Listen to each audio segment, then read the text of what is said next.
Hello, hello, everybody, and welcome back to Heated Shenanigans Podcast. Thank you for joining us, whether you're watching or listening. As you can see today, I'm being joined by seven-time tag team champion in Impact Wrestling, the one and only Wildcat, Chris Harris. Before we get into the interview, guys, I want to take a very brief few seconds to promote our sponsor, which is Evil Genius Club Tattoo, located right here in Lafayette, Indiana, at 420 Main Street, the premier destination to get all of your tattoo and piercing needs. Make sure to check them out on Facebook, Instagram, Twitter. They have a website as well, which is all linked in the description of this video. So, without further ado, Chris, man, how are you doing? I'm doing good. I might have to check out your sponsor there. Get a little tatted up. You have tattoos? No, I have none. I've been wanting my first one for a number of years now. It was my dog that passed, so I was going to get a little portrait of her on me. But it's just, yeah, for one reason or another, I keep passing up. But I have been wanting that for a long time. But yeah, it's yeah, but no, I'm one of the very few that have never had one. Listen, I was sitting there thinking, I was like, man, did I miss something all these years? Did he have like a tattoo and I just never noticed? No, it's funny. This brings up a friend of ours, Bob Ryder, who was very instrumental in TNA until the day he died. But one of the things he really liked about Storm and I in the early days is, well, we didn't have all that was going on. We didn't have the piercings and the tattoos and all that. And he always said, just keep that going. That's what makes you guys different. And for a number of years we did. And then I remember Storm got his first tattoo kind of down on his calf. And he was always afraid to show that to Bob, so he kept hiding. He made sure he could hide it in his boot, his wrestling boot when he wrestled. So he went a while without Bob even noticing that. And but then finally, of course, Bob finally saw it, and since then Storm's gotten many others. But it was just always a funny time. Neither one of us had any, and then for Storm's first one, he kept trying to hide it from Bob. We were very, very close with Bob, so it was funny. Well, I definitely, there's so much, man, that you have seen in professional wrestling and done. And what a lot of people may not realize is outside of your contributions to Impact Wrestling, there was a very long period of time where you were an absolute staple on rosters for the independent scene, even while being an Impact. I was very interested to find out over your journey in the independent scene, who would you say is one guy, or if you've worked a female, that you really wish would have gotten the big call to come up to either TNA, WWE, what have you? Oh, wow. I spent a lot of my independent days side by side with a man we know today as Abyss. So it was kind of a pretty wild ride for both of us. The fact that we had finally gotten something going with TNA, and we got to get featured. So that was really cool that we had gotten to do that. I wish maybe he had a WWE run. He's been with the company now for I think 4 years as a producer. But I'm sure he would have liked to been able to step in as Abyss. Now there's a guy that I worked with a lot. Came from the same area that Abyss and I did. His name is Rob Williams. I believe he had all the talent that could have made it, and we kind of had the same opportunities coming at us about the same time. But it was one of those things, man. I was married, but I had no kids, and my wife was supportive, so I kind of went on the road, and I was willing to do all that. And with him, he had 3 kids at home and a wife, and it was just one of those things where he had to make that hard choice, of following your dreams, or you got to take care of your family. And the man stepped up and decided to stay with his family. So I know a lot of people have gone through that coming up with a business. Sometimes this business is not easy. You have to make a lot of sacrifices, and and a lot of times that comes with family. I mean, there's a lot of family that I wasn't around for a long period of time because I was on the road so much. So yeah, I mean, I think Rob Williams kind of stands out to me. He was a a great friend, and really had all the tools to make it in pro wrestling. But just when that opportunity comes, sometimes you got to make that hard call. And I think a lot of people go through that. Even before you maybe get the opportunity to make it in the big time, just to get your name out there is hard enough. And you got to hit the road, and you're gone a lot. And if you have family at home, you have kids at home, it's not the easiest thing to get through. So yeah, I think a lot of people go through that. Absolutely. It's very trying, and you're in one city one night that could be a couple states away the next, and it's hard to maintain. Over the course of your career, Chris, what would you say is your favorite story you've seen told in a wrestling ring? Now, not necessarily a match, but the psychology of what you were watching unfold during the match. Oh, wow, I'm not sure how to even answer that. No one particular one comes to mind without thinking about that. But I mean, that just that question just goes to show that you tell the right story in the ring. The whole idea is to get the fans emotionally invested in what's going on, and you can also surround the match with a story which draws you in, but you can also tell your story inside the ring from bell to bell, and that's the magic of wrestling. That's the art. It's when you can take those people on a roller coaster and of emotions and follow you through till the very end. And that's my side. I mean, that's the old school coming out of me that you don't see as much nowadays. When we do, it gets all the attention. But we don't see that many times nowadays. It's so much about all the moves they can do and all the stunts and flips and dives and things like that, which are great. I'll be the first to say that today's wrestlers are much better athletes than me and my generation. But it's all about when and where to do those kind of things, and not just one after another. To where it's not special anymore to the people. I wish I could give you a better answer, Scott. I can't. Nothing. Not one thing comes to mind. I'm sure I've been through a lot of them, because that's one of the things I try to do. Especially when you're in a top match, is to it's to take the people on a ride and let them follow you to where that at the very end, they're either mad as hell and but still an emotional mad, or they pop out of their seat and with just a roar of applause, because you just took them on that, and then that's the final moment of that.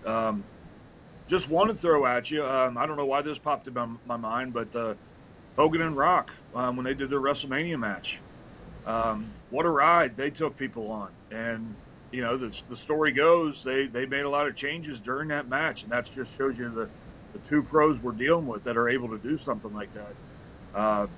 But no, those people were emotionally into that match, and they took everybody for a ride. And it was just for somebody like me, I mean, of course it brings out the fan in me also, but knowing the business, it's just it's just one of those wow moments that man, these guys, they knew what they were doing, and they were total pros, and it makes you feel good about the business. 100% agree. And I've gotten the Hogan and Rock one a couple of times.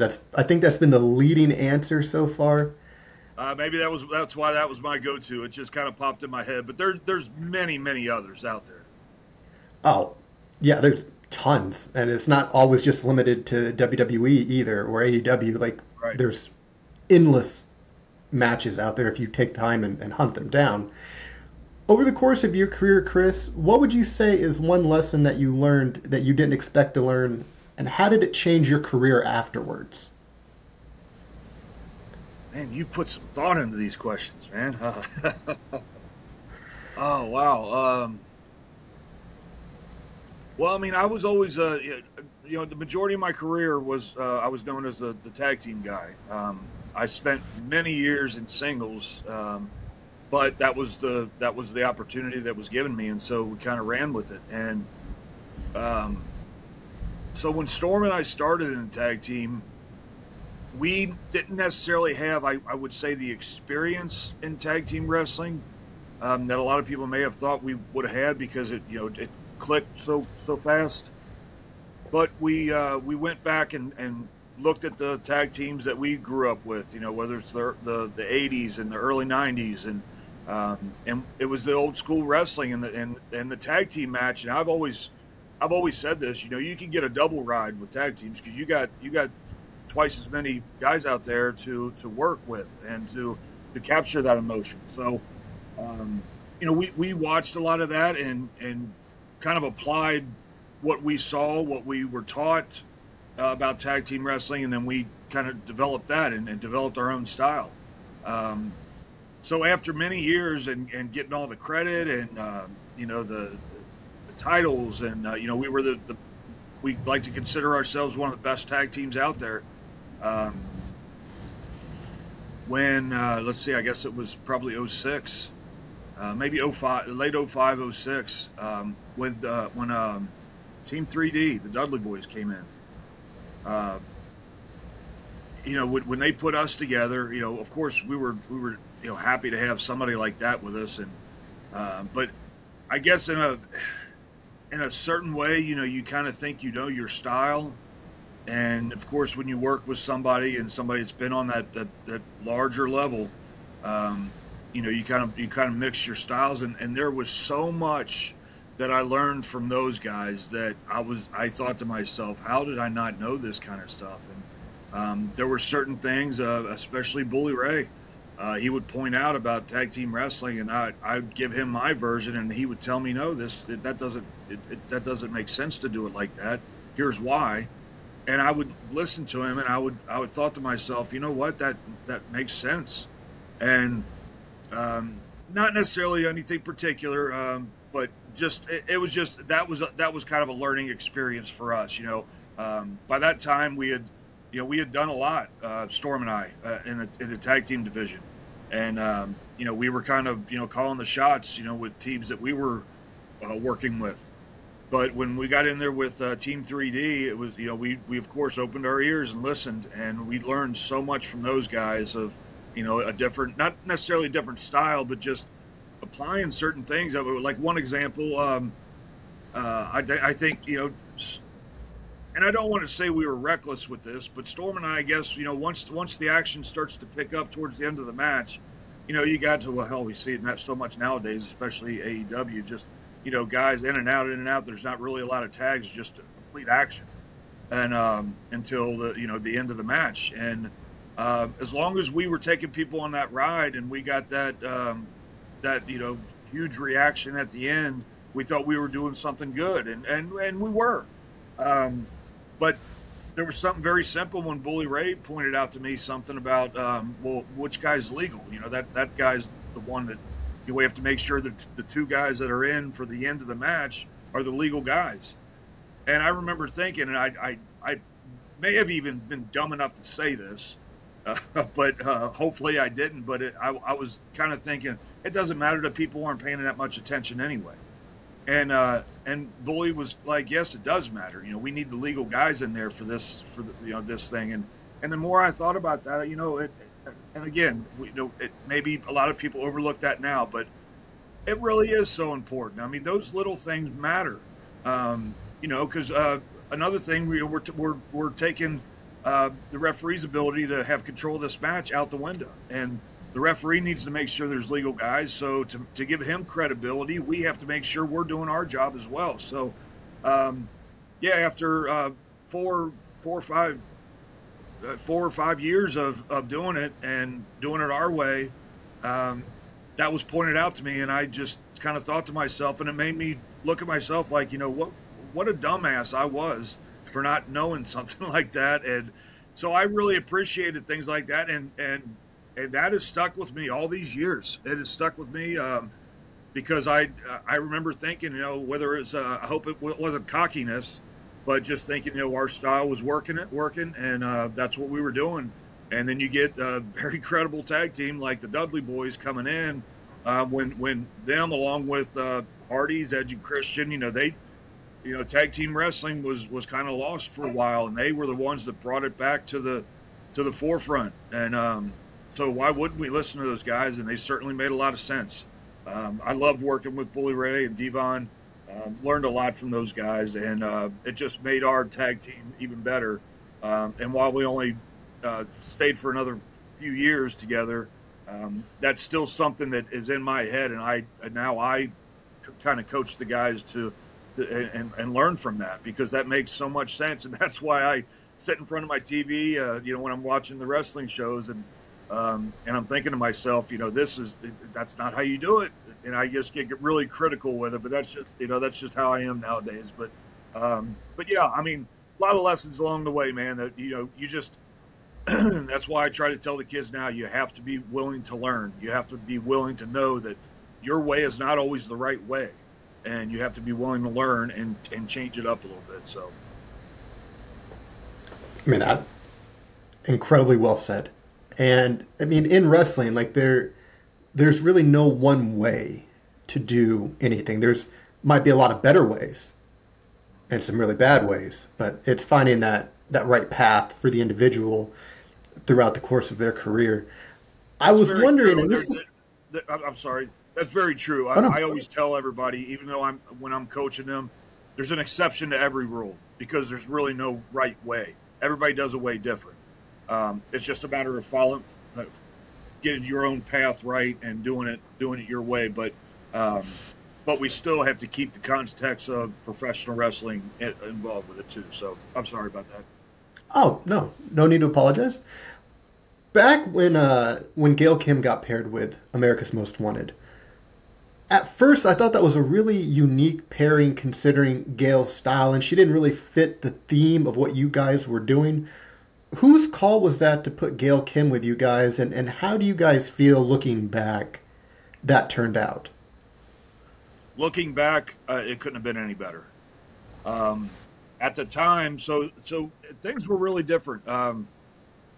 That was when so Storm and I, after being big baby faces for a number of years, that was our big heel turn, and that really worked, because the people were we had such a connection with the fans, and the people were so with us, that for us to turn and not only turn, that you kind of use that as the wrestling term, they're turning heels, but to align ourselves with Jeff Jarrett as well, who is the biggest bastard in TNA, to align ourselves with him, that's what really put us over the edge.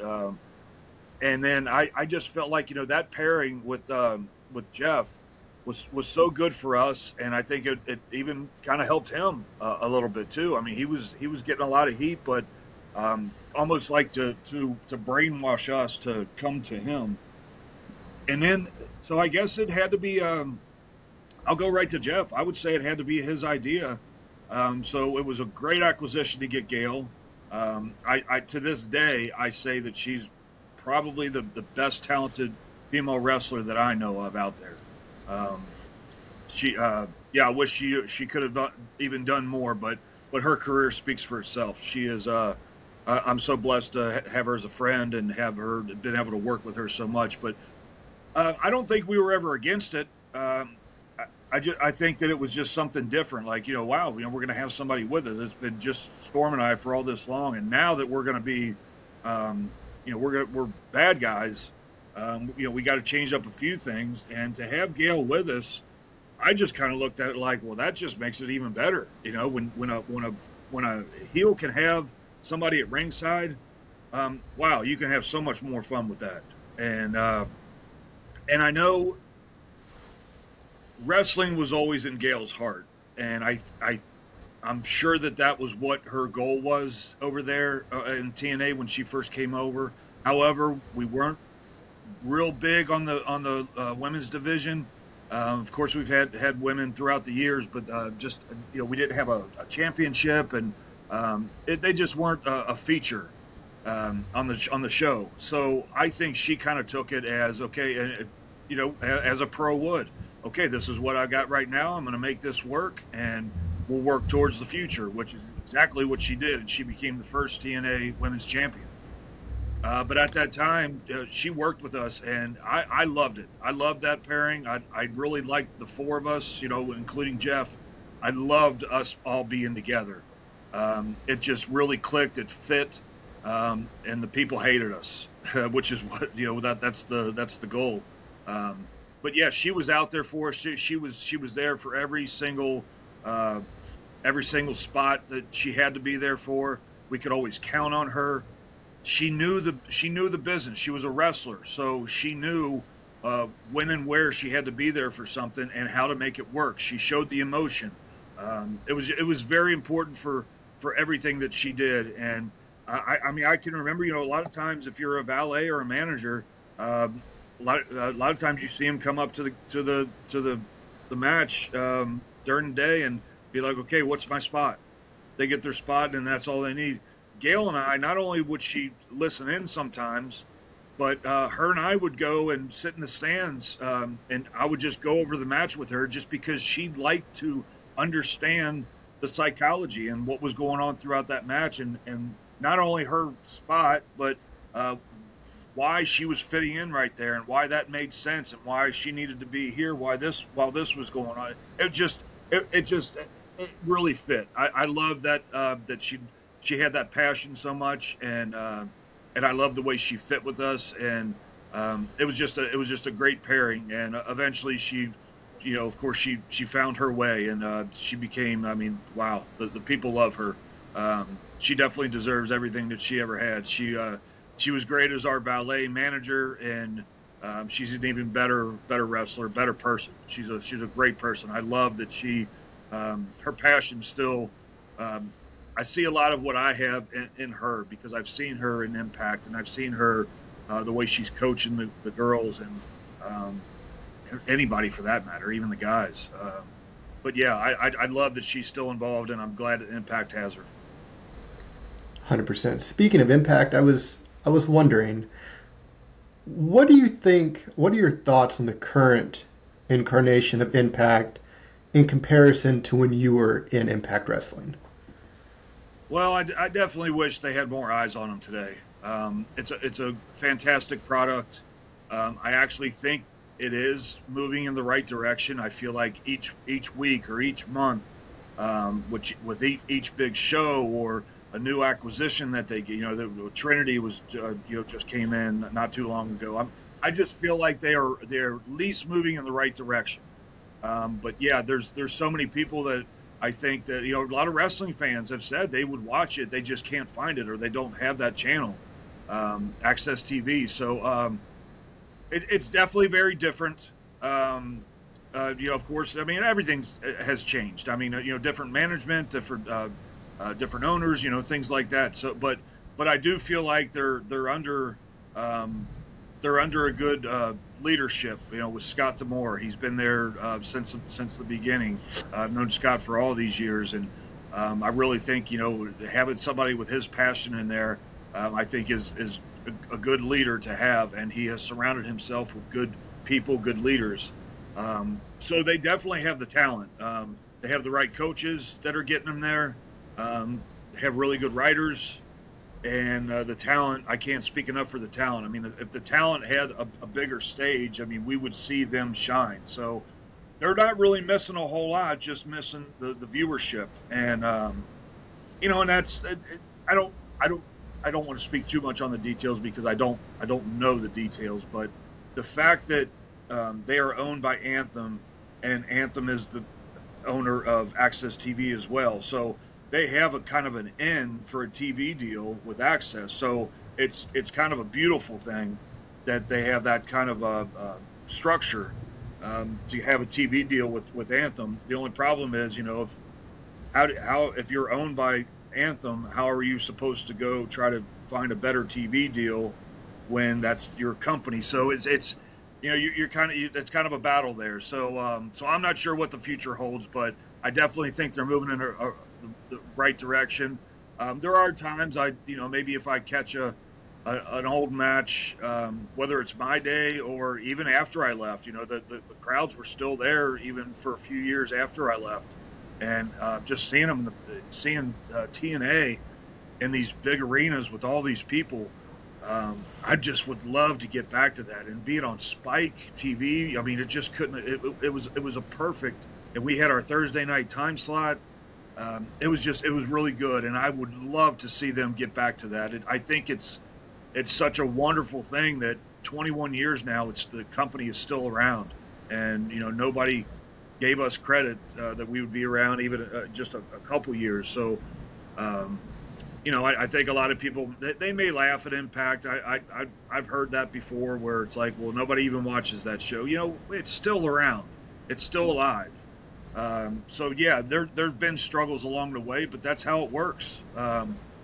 Just think of, I mean, we went through struggles in the early days, and then boom, we're on Spike TV and in big arenas. Um, so can you imagine if something like that were to happen again? I mean, it would be even a more success because they worked their way back up from where they have been over the past, I don't know, 5 or so years. Um, but I think I really love what the future holds for them. I think it can be big and great again. But they got all the right pieces, man. So I wish a lot of people. I would encourage them to try to find Access TV because it really is a great product. So they're 100% missing out. I've had the pleasure of having Moose on here, Taylor Wilde. Both Taylor is one of the all-time greats from Impact and in Yeah, I love wrestling in Taylor. general. Oh, she's a wildfire. Yeah, she's fun to talk to. Yeah, they have a lot of the they have some of the veterans that have been there for a long time. They just recently got Eric Young back. Couldn't be a better spot for Eric. I love Eric. Been really good friends with him for a number of years. Um, I hate the roller coaster that he's been on, but Impact is a better promotion for having him. So, but yeah, Taylor's been there for a long time. I mean, they have the veterans, and we have great new stars. I mean, we just have a mix of everything. Their women's division is incredible. So they have it. They have it. It's just a matter of where that spark's going to come from. But they have it. They're ready. 100%. So, Chris, what would you say in comparison here? Book or movie, what would you say if you had to pick one of them best compares to your life?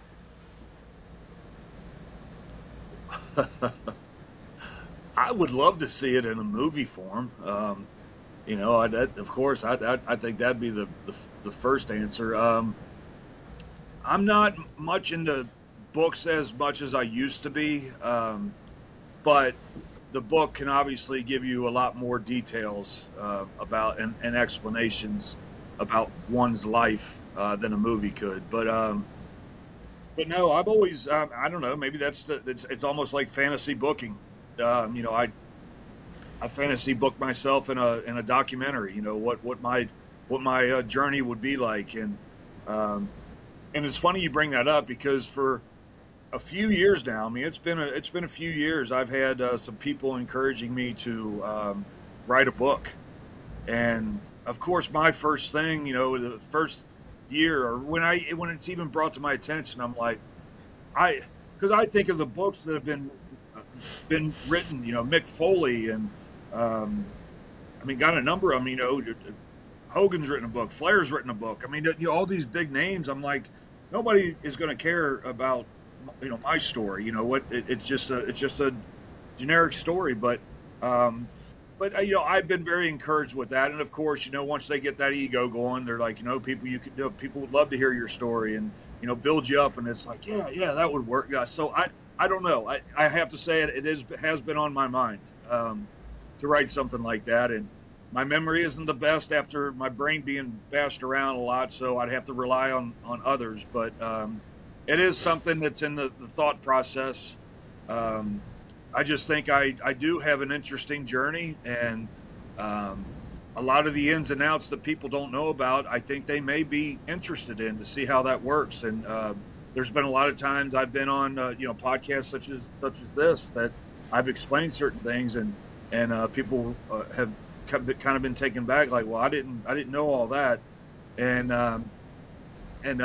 even to go a little bit to the personal side, my career is one thing, and I've always looked back at it and be like, was there more I would have liked to have done? Of course, but I'm very happy with my career. I'm coming up on almost 30 years in the business. I have a lot to give back, which is what I'm doing now. I love that part of it.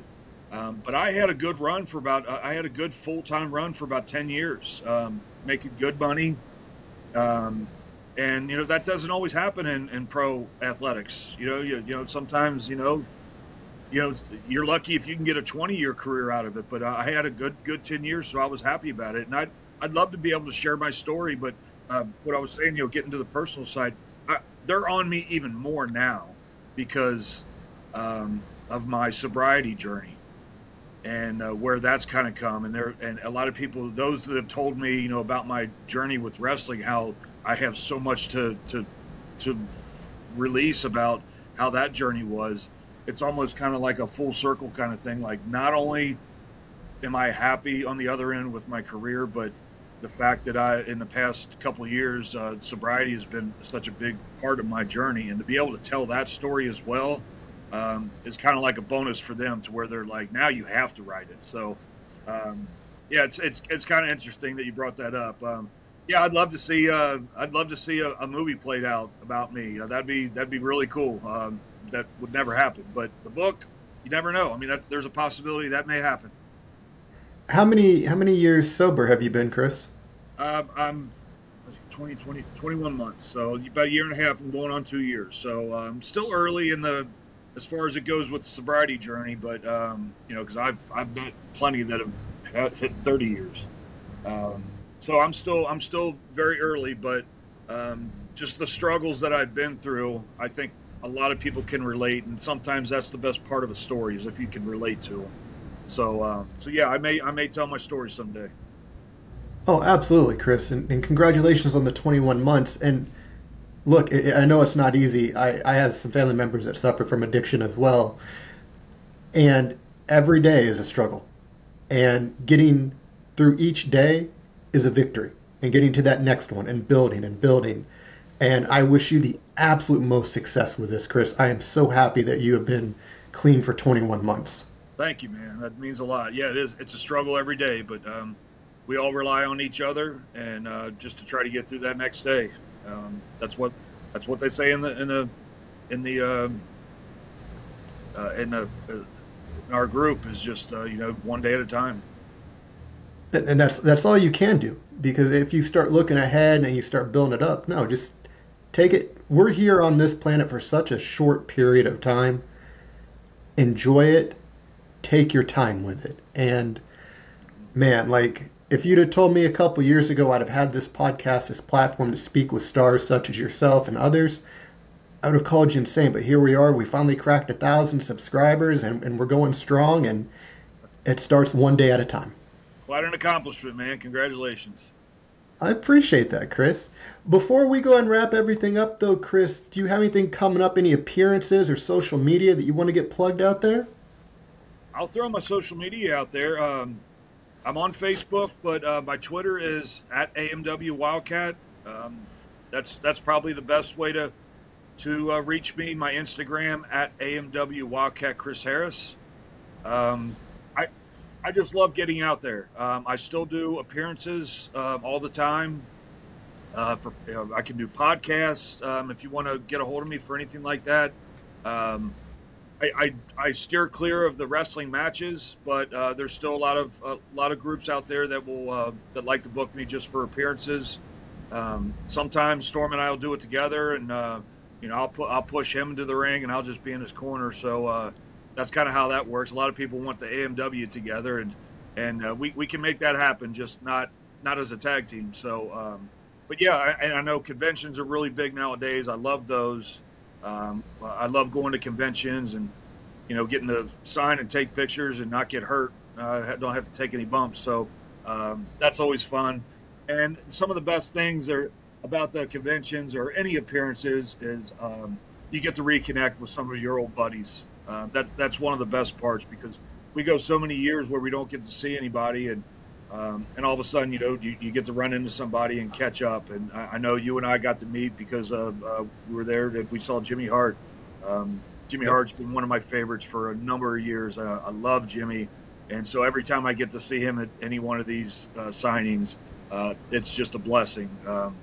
Because we just never know. I mean, you never know when that day's going to come and somebody's gone, and then you're like, I wish I would have connected with them one more time. So I take every advantage of that.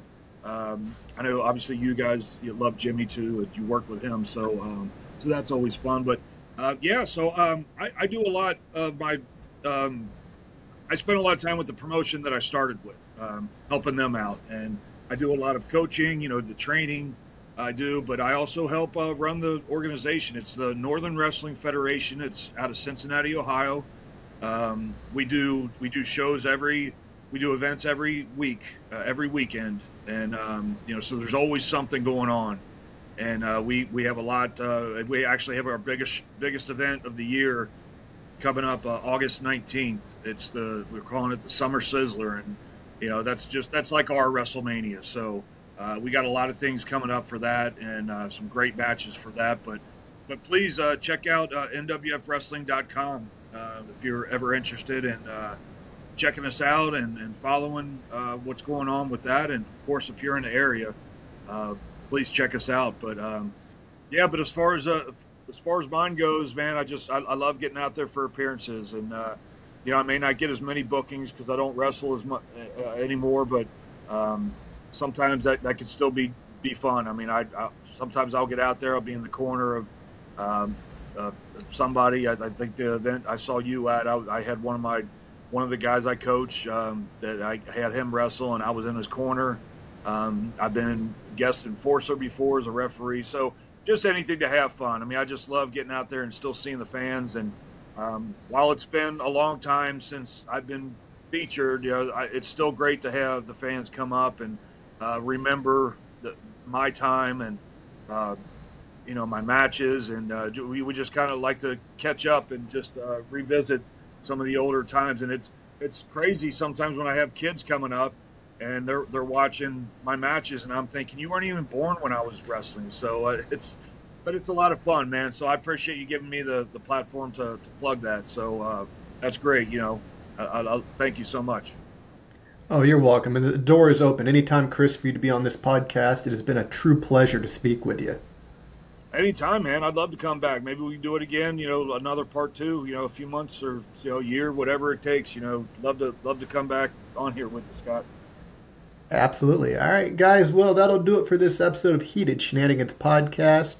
And really hope you guys enjoy it. And we will see you guys on the next episode.